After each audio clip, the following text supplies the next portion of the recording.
nó nói là May 10th, which is Mother's Day, and cái thứ là chú xong tụ ôi làm mà tìm bên lo cho lúc họ nó bé tuần trước tụ cũng nó tất mà tụ cũng mua tụ để tiền nó cái trong mà nó bỏ cho bé bạn chơi lại cái gì mong Christian Alliance Church, and nó bé chân là chế cho lo bé tổ chức ban ở làm mà nó có ta là lấy vào chữ bù rong đấy để thằng nó thằng cái bé nhà tôi tôi hệ cho nó sẽ thay lối cho hả để nó ít tụt lỗ ha nè tụt khử hết lên nè tôn chủ nè tụt ba leo nổ nè nản trải hay nè tụt baby tụt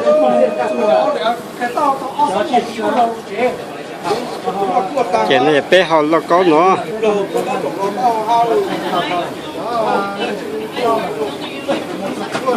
cái này bé chiên cá cá hàng lệ để tôi cứ bé chót lên cho nó chiên cá giờ tôi nó chót là nó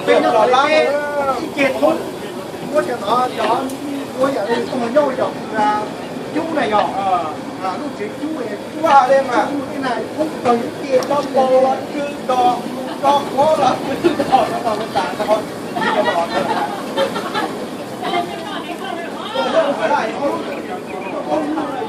ok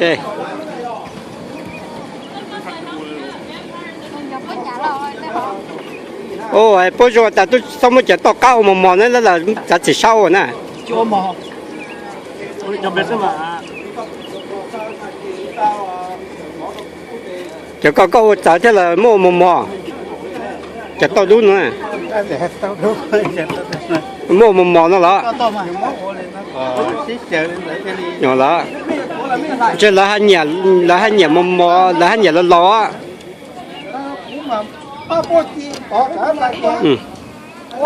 tôi nó sao cứ cứ mò nó cái củ lại nó ra cái tụt thay tôn gì nụ như chụp bếp bền gì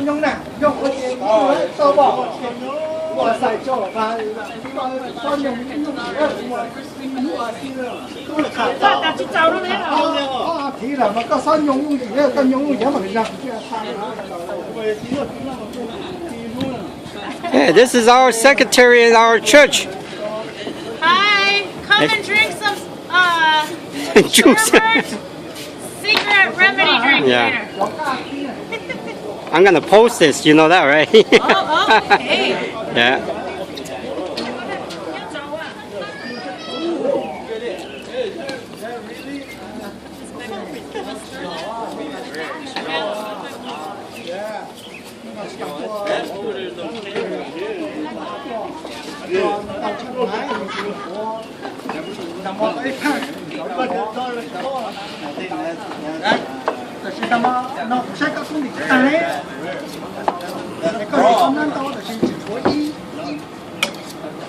Mà chuyện lên nổi yên tao ấy dạng là cái khủng nó, giờ chủ yếu một tuần này sẽ là chỉ ba rồi nè.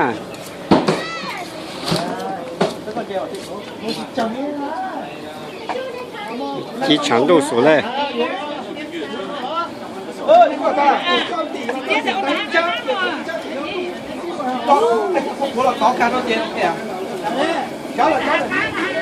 Ồ, chỉ tăng có sao đó? Nó chỉ chua nè. Chúng nó bây giờ thay trên lò han thì hoa 6 tổ xỉ vàng. Có chúng nó cho lá nó giờ cái thứ là chú trọng thì tôi cứ ô nịp lồng mỏ nó cho tiền này nó bên lò.